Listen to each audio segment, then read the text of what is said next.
Everyone. आज हम आपके लिए लाए हैं नया टॉपिक जिसका नाम है पीपीएच, पोस्टपार्टम हेमरेज। आज हम पूरी डिटेल में जानेंगे कि पोस्टपार्टम हेमरेज क्या होता है, कितने टाइप्स की है, क्या क्या रिस्क फैक्टर है, क्या क्या कॉजेज है एंड ट्रीटमेंट विद मैनेजमेंट। ठीक है, आइए आगे हम स्टार्ट करते हैं with the postpartum haemorrhage. Postpartum hemorrhage is defined as excessive bleeding following childbirth, quantifiable as blood loss, exceeding 500 ml after vaginal bleeding, vaginal delivery, or over 1000 ml after a cesarean section. It is a leading cause of maternal morbidity and mortality globally. ठीक है, postpartum haemorrhage क्या होता है? Postpartum haemorrhage excessive bleeding following child birth, जैसे ही child birth होता है उसके बाद क्या है? Excessive vaginal bleeding. ठीक है, इसको हम मेजर कर सकते हैं। अगर नॉर्मल वेजाइनल डिलीवरी के थ्रू बेबी हुआ है और ब्लड लॉस हुआ है 500 से ज्यादा, ठीक है, 500 ml से ज्यादा, तो हम क्या कंसीडर करेंगे? पीपीएच। और अगर सिजेरियन सेक्शन हुआ है और 1000 ml से ज्यादा ब्लड लॉस हुआ है तो हम पोस्टपार्टम हेमरेज को कंसीडर करेंगे। ठीक है, देन टाइप्स। टाइप्स क्या होते हैं पीपीएच के? दो टाइप का होता है, प्राइमरी एंड सेकेंडरी। ठीक है, प्राइमरी पीपीएच क्या है? Primary PPH that means hemorrhage occur within 24 hours following the birth of the baby. In the majority, hemorrhage occurs with 2 hours following delivery. ठीक है, this is the types. Firstly, third stage of hemorrhage and true postpartum hemorrhage. जो third stage of haemorrhage है, bleeding occurs before expulsion of placenta. ठीक है, इसमें क्या है? Bleeding start हो जाती है third stage that means delivery of placenta. तो इसमें क्या है कि ब्लीडिंग जो है डिलीवरी ऑफ प्लेसेंटा से पहले ही स्टार्ट हो जाएगी। ठीक है, then true postpartum haemorrhage that means bleeding occurs subsequently to expulsion of the placenta. ठीक है, इसमें जो ब्लीडिंग है तो after delivery of placenta majority में स्टार्ट हो जाएगी। ठीक है, देन सेकेंडरी पीपीएच क्या होता है? Secondary PPH that means hemorrhage occur beyond 24 hours and within puerium, also called delayed or late puerial hemorrhage. Secondary PPH इसमें जो है ब्लीडिंग आफ्टर 24 आवर्स या फिर प्यूपेरियम का जो टाइम है उसमें हो सकती है, तो इसी वजह से इसको डिलेड पीपीएच भी कहते हैं। सेकेंडरी पीपीएच होता है। ठीक है, देन आइए हम बताते हैं ब्लीडिंग मेजरमेंट कैसे करते हैं। कभी कभी कुछ प्रॉब्लम होती है कि जो एक्सेसिव ब्लीडिंग हो रहा है वो हम कैसे मेजर करें। ठीक है, देन उसी को कुछ समझाने की कोशिश की है। लाइक स्वाइप सैनिटरी टॉवेल, अगर सोक हो रहा है तो 30 ml मेजरमेंट लॉस है, मतलब जो मेजरमेंट है वो ब्लड लॉस हुआ है। Then saturated sanitary towel 100 ml।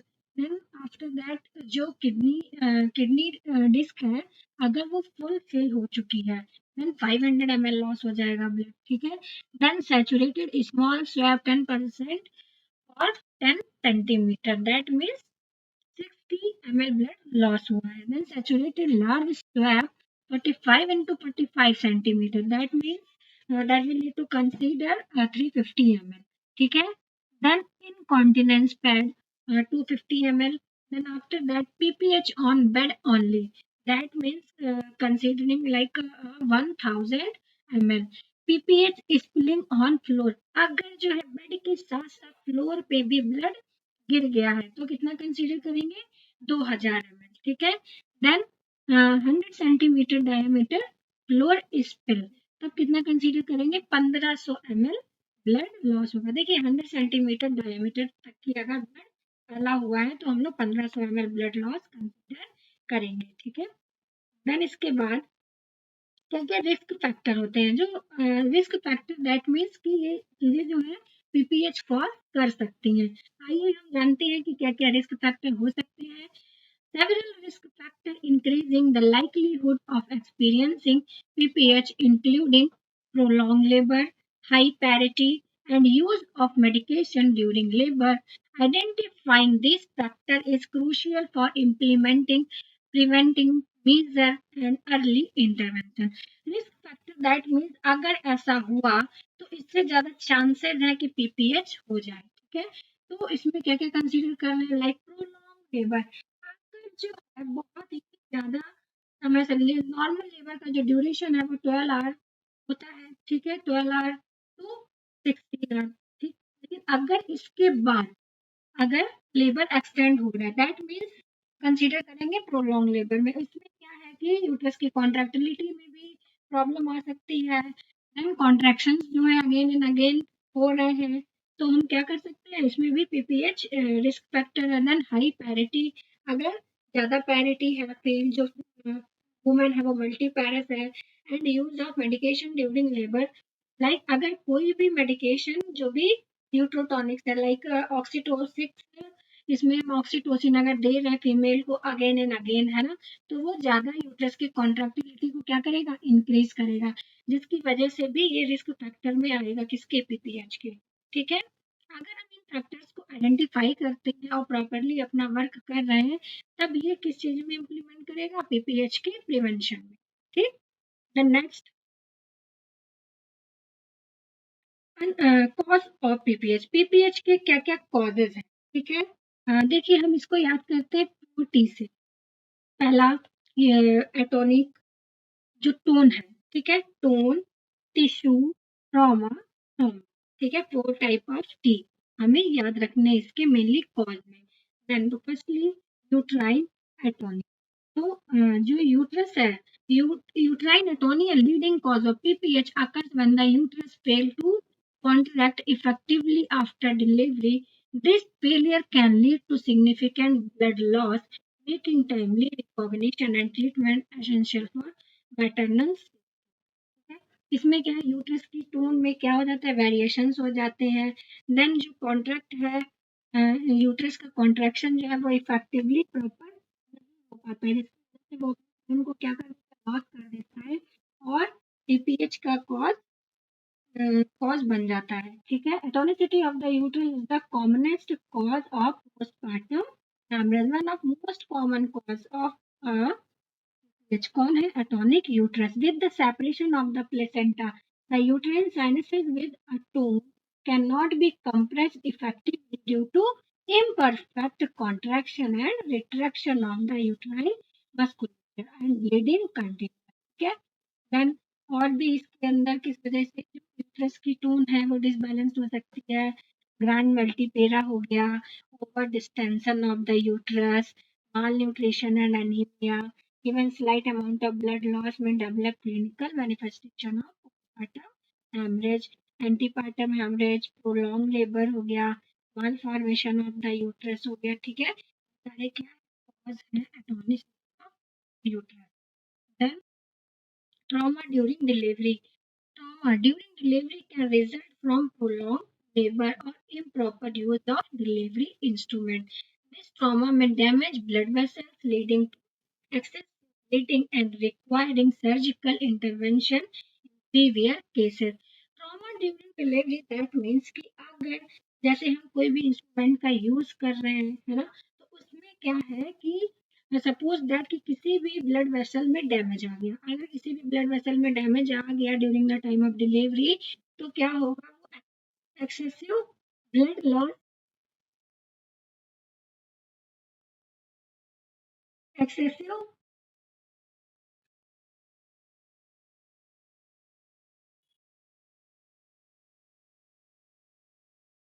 Excessive blood loss करेगा, ठीक है। अगर जैसे कोई भी during the time of delivery अगर कोई भी डैमेज आ गया किसमें, ब्लड वेसल्स में, तो वो क्या कंसीडर करेगा कि बहुत ज्यादा ही ब्लड लॉस हो जाएगा, जिसकी वजह से ये भी एक कॉज हो जाएगा किसका, पोस्टपार्टम हेमरेज, ठीक है। Then retain placental tissue occurs when parts of placenta remain in the uterus after delivery.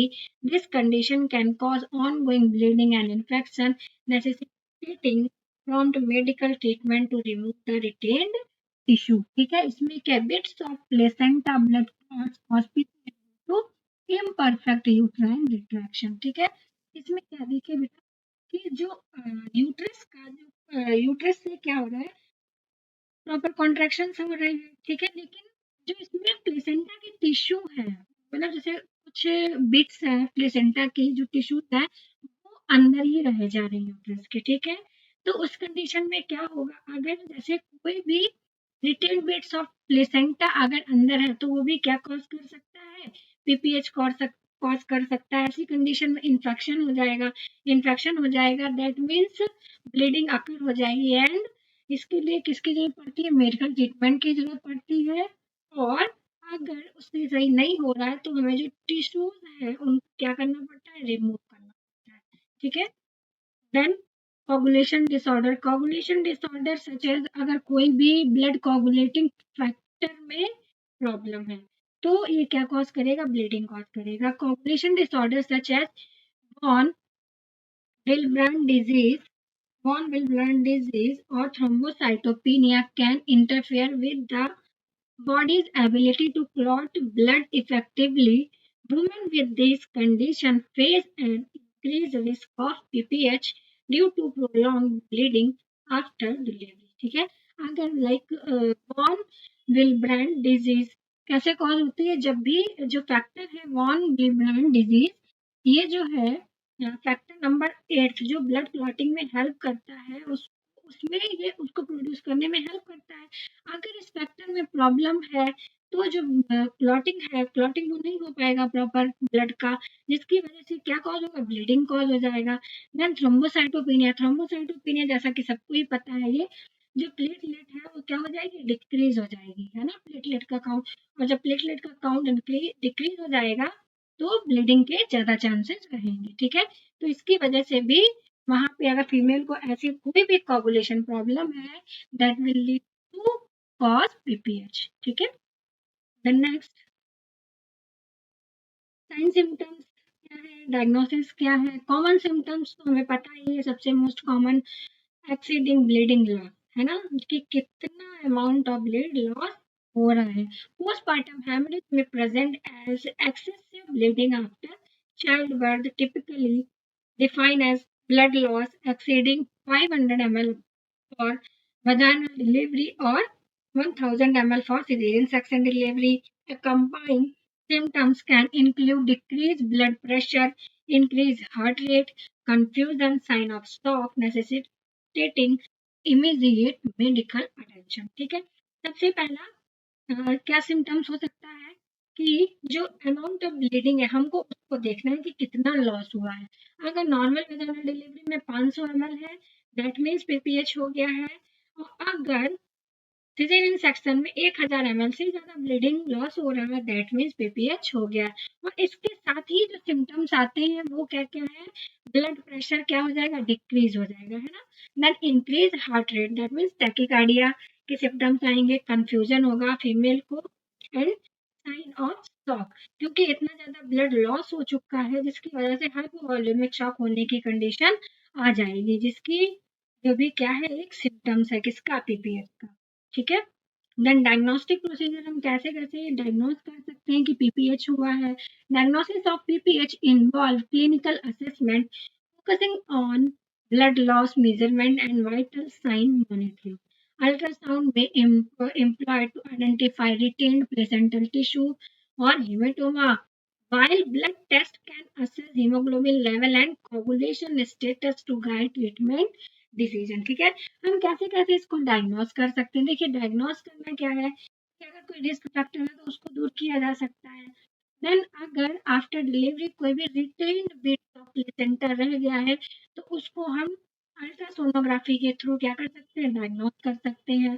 Then उसके बाद जो ब्लड ब्लड लॉस हुआ है, हीमोग्लोबिन लेवल से भी देख सकते हैं, ठीक है, हीमोग्लोबिन लेवल चेक करने के लिए। और देन अगर कोई भी फीमेल को क्लॉटिंग फैक्टर में प्रॉब्लम है, तब अगर ब्लीडिंग ज्यादा लॉस हुआ है तब हम डायग्नोज कर सकते हैं कि पीपीएच हुआ है, ठीक है। Monitoring technique, excessive effective monitoring for PPH include regular assessment of vital sign, continuous evaluation of uterine tone, and quantification of blood loss, utilizing electronic monitoring system and bedside assessment can enhance early detection of complication facilitating timely intervention during care. कैसे कैसे monitor करना है? सबसे पहले तो regular assessment of vital sign, जैसा कि मैंने बताया आपको, है ना। अगर ब्लड लॉस हुआ है उसके बाद क्या क्या प्रॉब्लम आ सकती है, जो ब्रीदिंग प्रॉब्लम आ सकती है और टैकीकार्डिया हो सकता है। तो हमें क्या करना है? वाइटल साइन को प्रॉपर मॉनिटर करना है। यूट्रस की टोन मतलब कॉन्ट्रैक्शन को भी मीजर करते रहना है, टोन देखते रहना है कि कॉन्ट्रैक्शन या रिट्रैक्शन प्रॉपर हो रहे हैं या फिर नहीं। Then quantification of blood loss, जो भी जितना ब्लड लॉस हुआ है वो देखना है। क्वांटिफाइबल मतलब कि हम मेजर करना है हमें। Then utilising electronic monitoring system and bed side assessment can enhance early detection of complication. ठीक है, ऐसी कोई भी टेक्निक लाइक हमें जो भी जितने सारे रिस्क फैक्टर हैं उनको पहले ही आइडेंटिफाई करके प्रिवेंट करना है पीपीएच से। Management of third stage bleeding, जो मैनेजमेंट है थर्ड स्टेज ब्लीडिंग का, उसको हमें कैसे मैनेज करना है? The principle in management are, कुछ प्रिंसिपल्स हैं, कुछ सिद्धांत हैं जिनको हमें फॉलो करना बहुत ही ज़्यादा ज़रूरी है। ठीक है, अगर हम ऐसे प्रिंसिपल्स को फॉलो करेंगे तो इसमें क्या होगा कि जो पीपीएच है इसके चांस क्या हो जाएंगे? बहुत ही ज़्यादा कम हो जाएंगे। ठीक है, देन इसमें स्टार्ट करते हैं। पहला, empty the uterus, replace the blood, ensure effective haemostasis in traumatic bleeding. ठीक है, क्या करना है हमको? To empty the uterus of its content to make it contract. जो भी रिटेन बिट्स ऑफ प्लेसेंटा है, मेक श्योर होना है कि इसमें कोई भी बिट्स नहीं है। और हमको क्या करना है? यूट्रस को जितने भी बिट्स प्रेजेंट हैं अगर अंदर प्लेसेंटा, तो उसको बाहर निकाल लेना है, एम्प्टी करना है यूट्रस को। रिप्लेस करना है blood on the occasion patient में be in shock, in case of patient is managed for shock first. ठीक है, इसमें क्या है? अगर ज्यादा एक्सेसिव अमाउंट में फ्लूइड लॉस हो गया है तो पेशेंट के हाइपोवॉल्यूमिक शॉक होने के चांस ज्यादा रहते हैं, तो उससे हमको क्या करना है? प्रिवेंट करना है, जिसके लिए हमें ब्लड रिप्लेसमेंट करना है। Then to ensure effective haemostasis in traumatic bleeding, अगर कोई भी ब्लीडिंग ट्रॉमा के थ्रू हो रही है तो इंश्योर रहना है रिगार्डिंग हीमोस्टेसिस। ठीक है, स्टेप्स ऑफ मैनेजमेंट, पहला है placental side bleeding, then traumatic bleeding. Placental side bleeding अगर है तो हमें क्या करना है? Palpate the fundus and massage the uterus, uterus को मसाज करनी है, फंडस को पाल्पेट करना है, देखना है। देन यूट्रस में क्या करनी है? Massage, make it hard.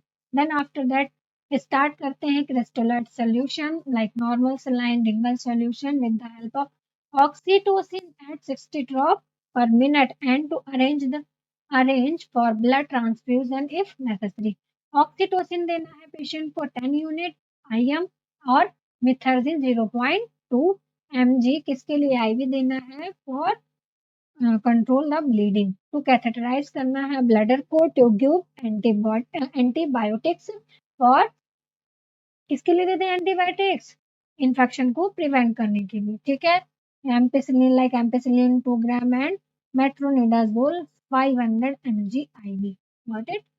Then manually removal of placenta, manually removal placenta को कैसे करते हैं?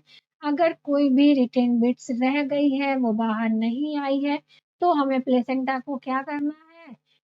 मैनुअल रिमूव करना है। मैनुअली मतलब with the help of hand, है ना। तो फर्स्ट स्टेप क्या है? The operation is done under general anaesthesia in extreme emergency where anaesthetist is not available.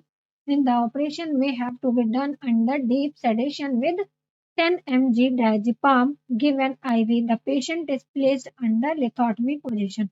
Patient को lithotomy position में place करना है। ठीक है, अगर एनेस्थेटिस्ट अवेलेबल है एनेस्थेटिस्ट, तो हमें क्या करना है? एनेस्थेशिया देना है पेशेंट को। अगर नहीं अवेलेबल है तो इसको डीप सेडेशन के थ्रू 10 mg diazepam देना है IV। ठीक है, then one hand introduced into the uterus after smearing with the antiseptic solution within cone-shaped manner following the cord, which is made taut by other hand. While introducing the hand, the labia are separated by the finger of the other hand. The finger of uterine hand should locate the margin of the placenta. ठीक है, जो एक हाथ है उसको क्या करना है? कोन शेप्ड मैनर में फिर अगर कॉर्ड है, देखिए कॉर्ड के थ्रू अंदर हमको ले जाना है, जो हाथ होना चाहिए वो एंटीसेप्टिक सॉल्यूशन के थ्रू क्या होना चाहिए, स्मीयरिंग होनी चाहिए with the cone shaped manner, ठीक है। देन जो और दूसरे हाथ है उसमें क्या करना है, जो लेबिया है उसको सेपरेट करना है by the finger of other hand, and the finger of uterine hand should locate the margin of placenta, margin of placenta, और जो फिंगर्स है उससे क्या करना है, प्लेसेंटा के मार्जिन को, किनारे को हमें क्या करना है, लोकेट करना है।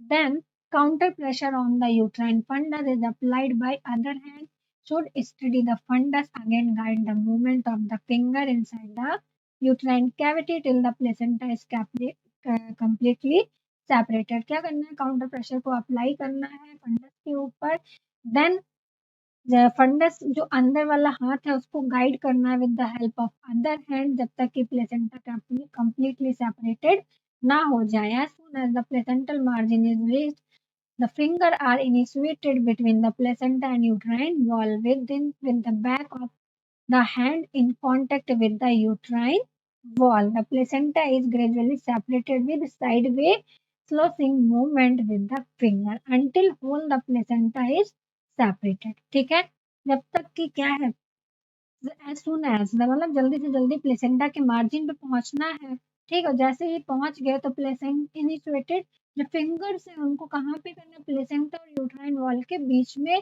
देन गैप मेंटेन करना है, देन धीरे धीरे प्लेसेंटा को क्या करना है, स्लॉसिंग मूवमेंट में with the help of finger हमको प्लेसेंटा को सेपरेट कर लेना है, ठीक है।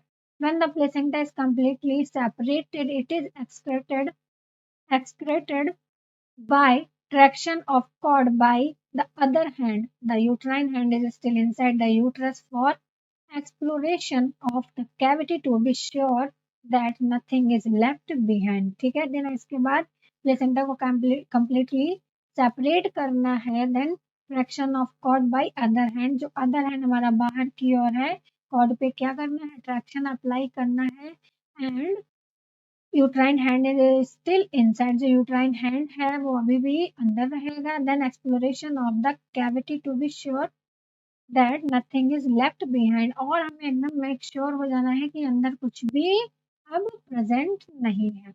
देन उसके बाद मेथर्जिन देना है 0.2 mg यूट्राइन ब्लीडिंग को कंट्रोल करने के लिए, एंड जो दूसरा जो इनसाइड वाला हाथ है वो भी हमें क्या करना है, धीरे धीरे बाहर निकाल लेना है। देन यूट्रस का मसाज करना है फॉर मेक इट हार्ड, ठीक है, इसको हार्ड बनाने के लिए। देन उसके बाद जैसे ही हाथ को निकाल लेंगे, हमें देखना है कि कोई भी इंजरी तो नहीं हुआ है, ठीक है। Then management and treatment of PPH, immediate intervention, immediate action are crucial in PPH case. These may include manual uterine massage, ensuring uterus contraction, and administering uterotonics to control bleeding response. Prompt intervention can save life during critical situation। ठीक है, immediate क्या करना है, action लेना है अगर PPH हो जाता है, यूट्रस की मसाज करना है, जो भी ड्रग्स हैं यूट्रोटॉनिक्स लाइक ऑक्सीटोसिन हो गया, मेथर्जिन हो गया, हमको प्रोवाइड करनी है ब्लीडिंग को कंट्रोल करने के लिए, ठीक है। The next uterine massage and bimanual compression. The whole hand is introduced into the vagina in cone-shaped fashion after separating the labia with the finger of other hand.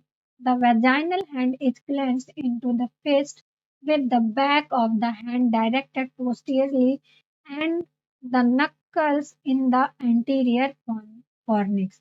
The other hand is placed over the abdomen behind the uterus to make it anteverted. The uterus is firmly squeezed between the two hands. It may be necessary to continue the compression for prolonged period until the tone of the uterus is regained. Is the evidence by absence of bleeding if the compression is released। ठीक है, हमको क्या करना है, whole hand को clench shaped manner में अंदर, देखिए होल हैंड को इंसर्ट करेंगे, ठीक है। देन नक्कल, नकल को क्या करेंगे, हम एक फिस्ट बना लेंगे, ठीक है, in the anterior fornix of the uterus. Then उसके बाद इसको जो यूट्रस को है with the help of other hand कहाँ पे है, जैसा कि अभी मैम देख सकते हैं पोस्टीरियरली टू द एब्डोमेन, ठीक है, रखना है पोस्टीरियरली साइड में एब्डोमेन पे। देन यूट्रस को क्या करना है, एंटीवर्टेड करना है। देन उस पे कंप्रेशन अप्लाई करना है, फोर्स अप्लाई करना है, जिसके उसमें क्या होगा कि जो ब्लड वेसल्स हैं वो भी कंप्रेस होंगी और जो ब्लीडिंग हो रही है वो क्या हो जाएगी, कंट्रोल हो जाएगी, ठीक है। देन यूट्राइन टेम्पोनेट, इसमें क्या है, पहला tight intra uterine packaging is done uniformly under general anaesthesia. इसमें क्या करना है, 5 metre long strip of gauze 8 centimetre wide folded twice is required. The gauze should be soaked in antiseptic cream before introduced. The gauze is placed high up and packed into the fundal area first while the uterus is stirred by the external hand.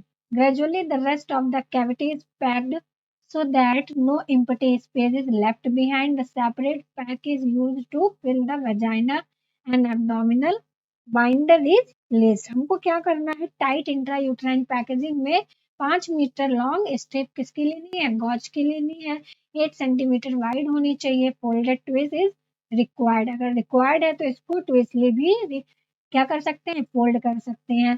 Then gauge जो होना चाहिए soaked होना चाहिए किसका, antiseptic cream का, ठीक है, before introducing for किसके प्रिवेंशन के लिए, इन्फेक्शन कोई भी ना हो। The gauze is placed high up in the packed into the fundal area. सबसे पहले कहाँ पे पैक्ड करना है, फंडल एरिया में पैक करना है, देन पूरे यूट्रस को पैक करना है, ठीक है। देन इसके बाद हम लोग क्या कर सकते हैं, जो भी बाइंडर बचा बाइंडर के थ्रू एब्डोमेन की पैकेजिंग करनी है, देन वजाइना को भी फिल कर देना है हमको इस पैक से, ठीक है। देन उसके बाद इसको रखना है कुछ घंटों तक की, उसके बाद इसको हटा देना है। तो इससे क्या होती है, जो कंप्रेशन होगा वो प्रोवाइड होगा वेसल्स को और ब्लीडिंग बंद होने के चांस है, ठीक है। देन नेक्स्ट क्या है, बैलून टेम्पोनेट है। बैलून टेम्पोनेट में क्या हम कर रहे हैं, tamponade using various type of hydrostatic balloon catheter has mostly replaced uterine packing. Mechanism of action is similar to uterine packing, polycatheter, Beckley balloon, condom catheter or single-taken black Moore tube is inserted into the uterine cavity and the balloon is inflated with the normal saline 200 to 500 ml. It is kept for 4 to 6 hours. ठीक है, tamponade type of hydrostatic balloon catheter लेना है, ठीक है, जिससे क्या कर सकते हैं, रिप्लेस कर सकते हैं यूट्राइन पैकेजिंग के थ्रू। इसमें क्या करना होता है कि पॉलिश कैथेटर ले लें, बैकरी बैलून ले लें, कॉन्डोम कैथेटर ले लें। इसके थ्रू क्या है, इसमें जो है प्रेशर जनरेट करते हैं नॉर्मल सलाइन के थ्रू, कितना, इसमें जो 200 से 500 ml तक की नॉर्मल सलाइन हमको लेना है, ठीक है। देन उसको इन्फ्लेट कर देना है 4 to 6 आवर्स के लिए। इससे भी क्या होगा, कंप्रेशन प्रोवाइड होगा और ब्लीडिंग कंट्रोल करने में हेल्प करेगा। देन नेक्स्ट लास्ट क्या है, सर्जिकली ऑपरेशन है। Surgical operation in persistent case of PPS, surgical intervention such as uterine artery immobilization or hysterectomy may be necessary. These procedures aim to control severe bleeding when medical treatment are insufficient. अगर medical treatment जैसे कि जो हम लोगों ने procedure पहले किया है, अगर वो कोई भी बेनिफिट नहीं दे रहे हैं तो हमें फिर क्या करना है, एट लास्ट सर्जिकल इंटरवेंशन पे आना है। इसमें हम क्या क्या कर सकते हैं, यूट्राइन आर्टरी इमोबिलाइजेशन, इसमें क्या करते हैं, जो भी आर्टरीज यूट्रस को सप्लाई कर रही हैं वेसल्स, उनको क्या कर देते हैं, ब्लॉक कर देते हैं, जिससे ब्लीडिंग कंट्रोल हो जाएगी, या फिर हिस्टेक्टमी कर लेते हैं, कंप्लीटली रिमूवल ऑफ यूट्रस, ठीक है। Then next post treatment care. Post treatment care, that means the post treatment care involves monitoring the patient vital sign, fluid balance, providing emotional support and ensuring effective nursing intervention for recovery, proper follow up in critical in preventing complications, ठीक है। क्या करना है, post treatment care involve monitoring the patient vital sign, patient के vital sign को monitor करना है, fluid क्योंकि इतना ज्यादा ब्लड लॉस हो चुका है पेशेंट कहीं हाइपोवोलेमिक शॉक में ना चला जाए, जिसकी वजह से क्या करना है, फ्लूइड प्रोवाइड करना है। अगर ज़्यादा ब्लड लॉस हुआ है तो ब्लड को हमें क्या करना है, चढ़ाना है, ठीक है। प्रोवाइडिंग इमोशनल सपोर्ट भी पेशेंट को प्रोवाइड करना है and ensuring effective nursing intervention for recovery. और पेशेंट को फील कराना है कि उसके लिए कंप्लीटली इंटरवेंशन हम लोग कर रहे हैं कि पेशेंट एकदम सेफ रहे, ठीक है। देन नेक्स्ट, प्रिवेंशन स्ट्रेटजीज, क्या क्या प्रिवेंशन स्ट्रेटजीज हैं उसमें पहला क्या है कि हम रिस्क असेसमेंट, जो भी रिस्क है उसको अगर हमने पकड़ लिया है तो फिर हम पीपीएच से प्रिवेंट कर सकते हैं। Acute risk assessment identify women at high risk for PPH by considering factors such as history of PPH, multiple pregnancy, medical condition. Implementing standardized assessment tool in prenatal care can facilitate timely intervention and tailored monitoring plans. ठीक है, क्या करना है हमको, जितने risk हैं उसको identify करना है ना, पहले से ही पता लगा के रखना है कि वुमेन कहीं पहले हिस्ट्री तो नहीं है पीपीएच की, मल्टीपल प्रेगनेंसीज तो नहीं है, देन उसके बाद कोई भी मेडिकल कंडीशन तो नहीं है, जैसा कि हमने बोला कि कोगुलेशन फैक्टर इम्पोर्टेंट है ना, जो ब्लड को क्लॉटिंग में हेल्प करता है। अगर वुमेन को ऐसी कोई भी फैक्टर की प्रॉब्लम है तब भी हमें पहले से आइडेंटिफाई करना है, तभी हमें पता चल जाएगा कि रिस्क है इसको पीपीएच का, तो उससे हम प्रिवेंट कर सकते हैं। देन उसके बाद प्री पार्टम एजुकेशन, हमें क्या करना है, एजुकेट करना है वुमेन को, इसके साइन सिम्टम्स बताने हैं, पोटेंशियल जो भी रिस्क हैं वो भी बता देना है, ठीक है। देन और भी हम इसके लिए अवेयर कर सकते हैं लोगों को, पैम्पलेट के थ्रू और भी अपना वर्कशॉप हो गया उसके थ्रू, क्यों, क्योंकि इससे हम प्रिवेंट कर सकें, ठीक है। देन इफेक्टिव केयर प्रोटोकॉल्स क्या क्या हो सकते हैं, इसकी इफेक्टिव केयर प्रोटोकॉल अपने सबसे पहले तो जो भी स्टाफ है उसको इसके स्टेप बाय स्टेप मैनेजमेंट बताने हैं, ठीक है। देन इंश्योर करना है हर ऑल स्टाफ को किसके रिगार्डिंग, पीपीएच के मैनेजमेंट के रिगार्डिंग, कि वो सारे ही प्रोटोकॉल्स फॉलो करें और जो भी गाइडलाइंस दी गई हैं डब्ल्यूएचओ के अकॉर्डिंग उनको फॉलो करें। जिससे क्या होगा, अगर स्टाफ आपका वेल एजुकेटेड वेल स्किल्ड है तब पीपीएच के चांस और जो भी मूवमेंट है इसको क्या किया जा सकता है, कंट्रोल किया जा सकता है, ठीक है। द नेक्स्ट, ऑनगोइंग मॉनिटरिंग, अगर फीमेल पहले से ही आ रही है रेगुलर मॉनिटरिंग के लिए तो जो उसके रिस्क असेसमेंट है उसको हमें आइडेंटिफाई कर लेना है, ठीक है। देन आज हम लोगों ने पढ़ा पीपीएच, पीपीएच क्या होता है, कितने टाइप्स के होते हैं, प्राइमरी एंड सेकेंडरी, क्या क्या कॉज है, जैसा कि हमने आपको कॉज में बताया है, 4T इम्पॉर्टेंट है, like tone, then second trauma, tissue, thrombin, ठीक है। 4 मेन कॉज हैं इसके। देन आफ्टर दैट कैसे हम इसको प्रिवेंट करते हैं, ब्लीडिंग को कैसे प्रिवेंट कर सकते हैं, मैनेजमेंट क्या है, ठीक है, और लोगों को इसके रिगार्डिंग कैसे अवेयर कर सकते हैं, हमने ये सब जाना है। आशा करते हैं आपको समझ में आया होगा हमारा topic. Thank you so much.